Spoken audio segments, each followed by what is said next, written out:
ರಾಹುಲ್ ಗಾಂಧಿ ಅವರಿಗೆ ಕೆನ್ನಿಗೆ ಬಾರಿಸಬೇಕಂತ ಹೇಳುವಂಥದ್ದು. ಭರತ್ ಶೆಟ್ಟಿಗೆ ಹುಷಾರಾಗಿ ಓಡಾಡಕ್ಕೆ ಕೇಳು.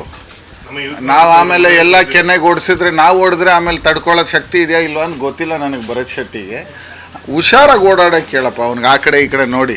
ನಾನು ಯೂತ್ ಕಾಂಗ್ರೆಸ್ ಹುಡುಗರು ಏನು ಮಾಡ್ತಾರೆ ಗೊತ್ತಾಗಲ್ಲ.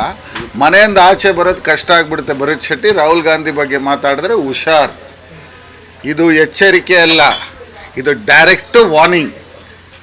ರಾಹುಲ್ ಗಾಂಧಿ ಬಗ್ಗೆ ಮಾತಾಡೋ ಮುಂಚೆ ಅವರ ಯೋಗ್ಯತೆ, ಅವ್ರು ಯಾರು, ಅವ್ರು ಏನು ಮಾಡಿದ್ದಾರೆ ಅಂತ ಅರ್ಥ ಮಾಡ್ಕೊಬೇಕು.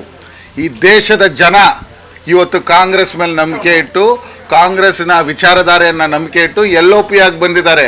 5 ವರ್ಷಕ್ಕೆ ಪ್ರಧಾನಮಂತ್ರಿಗಳಾಗುವಂಥವ್ರು ಅವರು ರಾಹುಲ್ ಗಾಂಧಿ ಅವರು. ನಿಮ್ಮ ಡೋಂಗಿ BJP ಈ ನಾಟಕಗಳೆಲ್ಲ ಇಲ್ಲಿ ಬಿಟ್ಬಿಡಿ. ಆಮೇಲೆ ರಾಹುಲ್ ಗಾಂಧಿ ಕೆನ್ನೆ ಹೋಗಲಿ, ಅವರ ಮುಡಿ ಟಚ್ ಮಾಡೋಕ್ಕೆ ಕೂಡ ನಿನ್ನ ಕೈಯಲ್ಲಿ ಆಗಲ್ಲ. ನೀನು ಹುಷಾರಾಗಿ ಓಡಾಡಪ್ಪ ಭರತ್ ಶೆಟ್ಟಿ.